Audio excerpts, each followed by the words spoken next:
বিসমিল্লাহির রহমানির রহিম। আসসালামু আলাইকুম।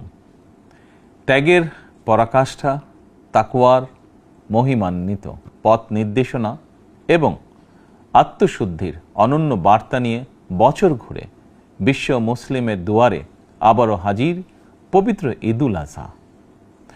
বাংলাদেশ সহ বিশ্ব মুসলিমের প্রতি পবিত্র ঈদুল আজহার শুভেচ্ছা।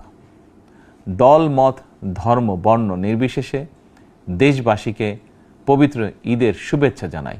ঈদ মোবারক। কোরবানি শুধু পশু জবাই নয়, বরং লোভ লালসা, হিংসা, বিদ্বেষ আর মনের পশুত্বকে পরাভূত করার দীক্ষা গ্রহণের মধ্যেই নিহিত রয়েছে কোরবানির মাহাত্ম্য ও তাৎপর্য।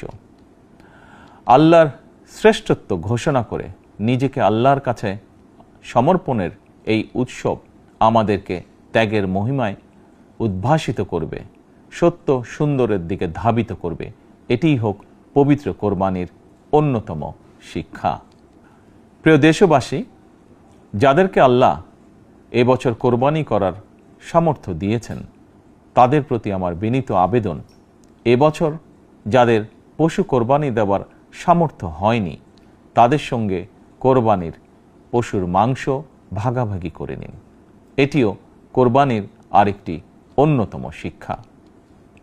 প্রিয় দেশবাসী, আপনাদের প্রতি আমার বিনীত আহ্বান, কোরবানির চামড়া যথাযথ প্রক্রিয়ায় সংরক্ষণ করুন।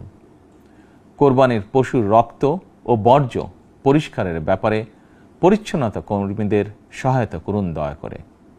যথাসম্ভব নিজেরাও পরিচ্ছন্নতা অভিযানে অংশ নিন সম্ভব হলে, যাতে কোরবানির দিনই সংশ্লিষ্ট স্থানগুলো পরিষ্কার পরিচ্ছন্ন করে ফেলা যায়। পবিত্র ঈদে কায় মনোবাক্যে আল্লাহর দরবারে প্রার্থনা, তিনি যেন আমাদের মাতৃভূমি সহ সমগ্র মুসলিম বিশ্ব ও মানব জাতির জন্য শান্তি, নিরাপত্তা ও স্থিতিশীলতা দান করেন। একই সঙ্গে আমি বিশ্ব জুড়ে শান্তি, সম্প্রীতি এবং নিরাপত্তার জন্য মহান আল্লাহ রাব্বুল আলামিনের দরবারে প্রার্থনা করছি। প্রিয় দেশবাসী, আবারও আপনাদেরকে ঈদুল আজহার শুভেচ্ছা জানাই। ঈদ মোবারক।